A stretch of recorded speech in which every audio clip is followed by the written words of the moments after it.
Ayan na guys. Talang naglinis. Para matiti-titian na. Ang dagta.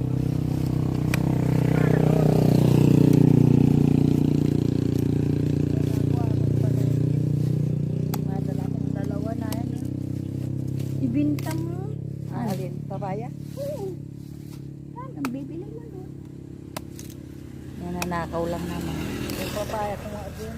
Nanakaw? Oo, kinuha, sinama na ata sa karne, binerdura na. Tinanawlan na yun. Matigas na nga yun, yung ano. Payat lang, ano. Ano lang ano na ay. Dati ang tataba ng saging dito nung ano pa, may tao pa. Madamo, Kaya kaya. nakadaig sila ng damo. Oo. Swerte nga ninyo, may